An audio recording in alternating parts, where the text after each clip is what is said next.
આ વિડીયોમાં મેં દાબેલી બનાવવાની પૂરી રીત, સ્પેશિયલ દાબેલીનો મસાલો જે 3 મહિના સુધી સ્ટોર થઈ શકે છે, તેની સાથેની તીખી લસણની ચટણી અને ખાટી મીઠી આમલીની ચટણી બતાવી છે.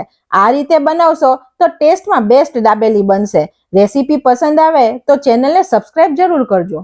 સૌથી પહેલા આપણે દાબેલીનો એક મસાલો બનાવીએ છીએ, જેને માટે મેં પેન લીધું છે. તેમાં 1 ચમચી જેટલી વરિયાળી એડ કરું છું. અત્યારે ગેસની ફ્લેમ ચાલુ નથી કરી, ગેસ બંધ જ છે. હવે 2 ચમચી સૂકા ધાણા એડ કરીએ છીએ. 1 ચમચી જીરું લીધું છે. ધાણાથી હંમેશા જીરું અડધું લેવાનું છે. આ 10 થી 15 મરી છે. 1 ટુકડો તજ છે. 5 લવિંગ છે. આ સૂકા 3 લાલ મરચા છે, જેનો મેં ડંડીનો ભાગ કાઢી લીધો છે. આ 1 બાદિયા એટલે કે ચક્રફૂલ છે. ફ્રેન્ડ્સ, આ બધા મસાલાની ફ્લેવર શેકાશે ને ત્યારે બહુ જ મસ્ત મસાલામાં આવશે. 1 તમાલ પત્ર છે, જેના હું 2 ટુકડા કરી લઉં છું. આ 1 ચમચી સફેદ તલ લઈએ છીએ. આ બધું એડ કરી દીધા પછી આપણે ગેસ ચાલુ કરીએ છીએ અને એકદમ સ્લો ફ્લેમ રાખી છે. આ ધાણાનો સ્લાઇડ કલર ચેન્જ થાય અને તેમાંથી સુગંધ આવવા લાગે તેટલો જ આપણે મસાલાને શેકીશું. આ ટાઈમ પર આપણે સતત હલાવવાનું, જેથી આપણા મસાલા બળી ના જાય. આપણે તેને તેલ વગર જ રોસ્ટ કરવાના છે. ગેસની ફ્લેમ આપણે બંધ કરી દીધી છે. આ સૂકું ટોપરાનું છીણ ઉમેરીએ છીએ, જે આપણને રેડીમેડ જ મળે છે માર્કેટમાં, તે ઉમેર્યું છે. હવે આને આપણે મિક્સીની બાઉલમાં લઈ લઈએ છીએ અને એકદમ ઠંડુ થવા દેવાનું છે. આ મસાલાને આપણે ગરમ ક્રશ નથી કરવાનો, હજી આપણે તેમાં બીજી વસ્તુ પણ એડ કરવાની છે, તેથી આપણે આને ઠંડુ થવા દઈએ છીએ. હવે આપણો મસાલો થોડો ઠંડો થઈ ગયો છે. ત્યાર પછી આ અડધી ચમચી જેટલો સૂંઠ પાવડર એડ કરું છું. ફ્રેન્ડ્સ, આ પછી એડ કરવાનું, નહીં તો તમે શેકો ત્યારે બળી જાય. આ 1 થી 1.5 ચમચી જેટલો આપણે આમચૂર ઉમેરીએ છીએ. 1 નાની ચમચી સંચળ પાવડર ઉમેરું છું. આ 3 મોટી ચમચી કાશ્મીરી લાલ મરચું એડ કરીએ છીએ. ફ્રેન્ડ્સ, આ મસાલો ગળ્યો, તીખો ને ખાટો હોય છે, તેથી આપણે બધી જ વસ્તુ થોડી વધારે પ્રમાણમાં વાપરવાની છે. આ 1 ચમચી દળેલી ખાંડ એડ કરું છું. આપણે સંચળ એડ કર્યું છે, તો હું અત્યારે અડધી ચમચી જેટલું મીઠું એડ કરું છું. 1/4 ચમચી જેટલી હળદર એડ કરું છું. આપણે ચાલુ બંધ કરતા ક્રશ કરવાનું છે. ફ્રેન્ડ્સ, આપણો મસાલો ક્રશ થઈ ગયો છે. આપણે તેને કાઢી લઈએ. ફ્રેન્ડ્સ, આવી રીતે આપણે જ્યારે ઘરે મસાલો બનાવીએ છીએ ને, ત્યારે એકદમ ફ્રેશ બને છે અને વગર પ્રિઝર્વેટિવે બને છે, અને એકદમ આપણને બધી વસ્તુ પ્યોર નાખી છે તે ખબર છે, તેથી આપણે ઘરે બનાવીએ છીએ. ફ્રેન્ડ્સ, તમે જોઈ શકો છો કેટલો મસ્ત કલર આવ્યો છે. આ ખાંડ 1 ચમચી એડ કરું છું. હવે આ મસાલાની અંદર આપણે તેલ એડ કરીએ છીએ. અત્યારે મેં જે તેલ વાપર્યું છે તે ફ્લેવર વગરનું છે. આમાં સિંગ તેલ તમારે નથી વાપરવાનું, કેમ કે સિંગ તેલ ઘણી વખત લાંબો ટાઈમ રહે છે ને તો થોડી કડવાશ આવી જાય છે. તો તમે ફ્લેવર વગરનું, જેમ કે કપાસિયા કે તમે ઘરમાં જે પણ તેલ ખાતા હોય, રાઈસ બ્રાન કે ગમે તે તેલ તમે વાપરી શકો છો. હવે આને આપણે હાથેથી મિક્સ કરવું પડશે. ફ્રેન્ડ્સ, આ મસાલાની સૌથી સારી વાત એ છે કે તમે આને 1 મહિના માટે ફ્રીજની બહાર સ્ટોર કરી શકો છો અને 3 મહિના સુધી ફ્રીજની અંદર તેને સ્ટોર કરી શકો છો. એકવાર તમે મસાલો બનાવીને મૂકશો તો તમે ગમે તેટલી વાર દાબેલી બનાવી હશે તેટલી વાર ફટાફટ બનાવી શકશો. હવે આપણે દાબેલી માટે એકદમ સ્પેશિયલ ખાટી મીઠી ચટણી બનાવીએ, જેને માટે 3 થી 4 ચમચી આંબલીને મેં અડધી કલાક માટે ગરમ પાણીમાં પલાળી દીધી હતી અને મસળી અને તેનો પલ્પ કાઢ્યો છે, જે અત્યારે અડધી વાટકી છે તે વાપરીએ છીએ. અત્યારે અડધી વાટકી પલ્પ લીધો છે. ગેસની ફ્લેમ ફ્રેન્ડ્સ અત્યારે એકદમ સ્લો રાખી છે. 1 નાની ચમચી જેટલું શેકેલા જીરુંનો પાવડર એડ કરું છું. આ 1 નાની ચમચી મીઠું એડ કરું છું. ગળપણ માટે 4 ચમચી ખાંડ એડ કરું છું. આ 1 ચમચી કાશ્મીરી લાલ મરચું પાવડર એડ કરું છું. એકવાર આપણે મિક્સ કરી દઈએ. હવે તેની અંદર અડધો ગ્લાસ જેટલું પાણી એડ કરું છું. ફ્રેન્ડ્સ, કલર પણ કેટલો સરસ આવ્યો છે અત્યારે. હવે તમે જોઈ શકો છો કે 1 બોઇલ આવી ગયો છે, પણ હજી બહુ જ પતલી છે. તમે જુઓ, કન્સિસ્ટન્સીમાં બહુ પતલી ચટણી છે, તો હજી આપણે આને થોડી ઉકાળવાની. ખાંડને લીધે તે જાતે જ ઘટ થશે. ખાંડ અને આંબલી ત્યાં સુધી આપણે ઉકાળીએ. ફ્રેન્ડ્સ, આ ચટણીને પણ તમે 2 થી 3 મહિના સુધી ફ્રીજમાં સ્ટોર કરી શકો છો બનાવીને. એકવાર બનાવીને રાખી દો તો તમને ઘણું ઈઝી પડશે. કોઈ પણ ફરસાણમાં આ ચાલશે. ફ્રેન્ડ્સ, આ સ્ટેજ પર આપણે ચટણી ચાખી લેવાની. ખટાશ તમને વધારે લાગે તો હજી બીજી 2 ચમચી ખાંડ તમે એડ કરી શકો છો. હવે અત્યારે આપણી આ કન્સિસ્ટન્સી એકદમ પરફેક્ટ છે. આપણે થોડી દાબેલીમાં ઢીલી ચટણી જોઈએ, અને હજી આ જેમ ઠંડી થશે ને તેમ વધારે ઘટ થશે, તો અત્યારે આપણે આનાથી વધારે ઘટ નહીં કરીએ. આપણે ગેસ બંધ કરી દઈએ છીએ. હવે આપણે આને કાઢી લઈએ.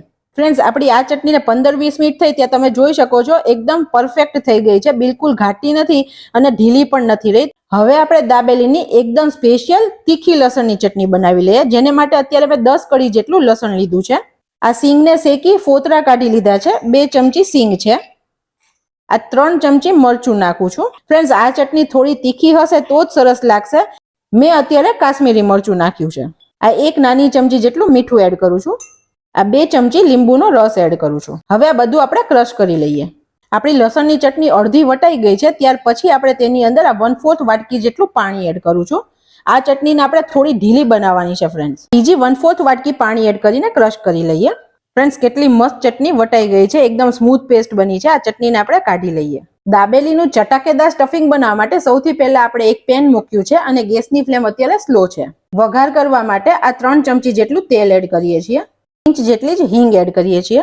આ 3 ચમચી જેટલો દાબેલીનો મસાલો એડ કરીએ છીએ. ગેસની ફ્લેમ એકદમ સ્લો રાખવાની છે જેથી મસાલા બળે નહીં. આ 1 ચમચી કાશ્મીરી લાલ મરચું નાખું છું.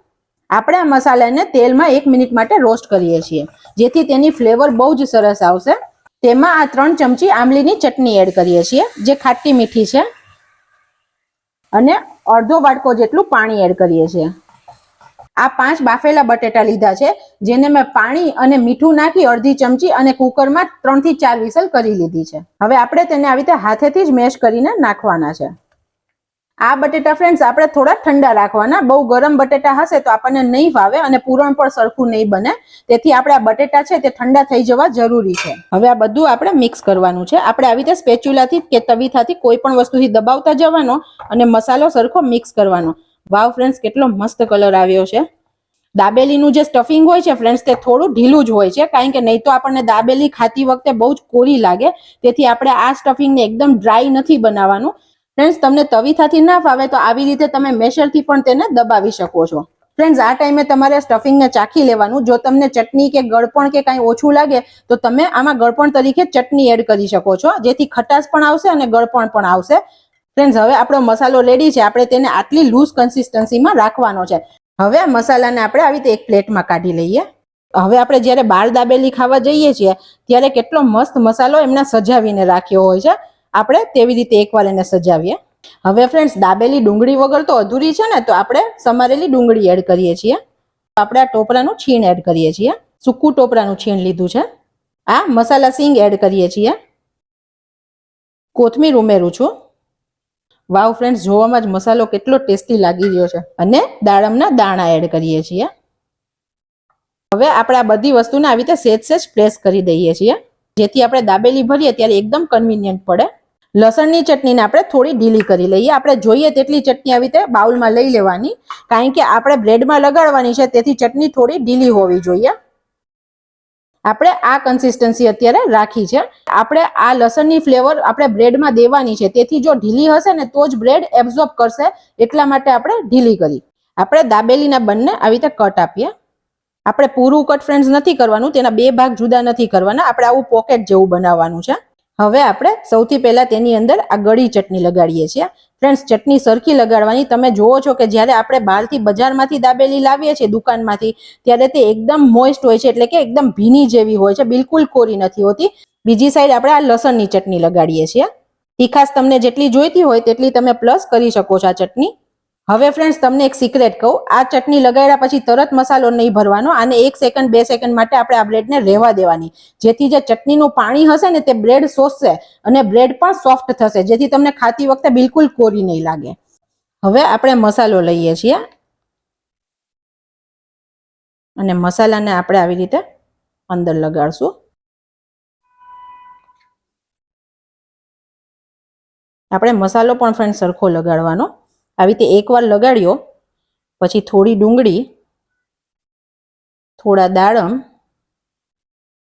થોડી સિંગ બધું ઉમેરી દેવાનું અને ફરીથી આપણે ઉપર બીજો એક બેચ મસાલાનો લગાડીએ જેથી ખાતી વખતે એકલો બ્રેડનો ટેસ્ટ ના આવે. તમે જોઈ શકો છો આપણે અત્યારે સરસ સ્ટફિંગ તૈયાર કરી દીધું છે અને આ બ્રેડને આપણે આવી રીતે બંધ કરી દઈએ. આપણે અત્યારે દાબેલી બટરમાં બનાવીએ છીએ.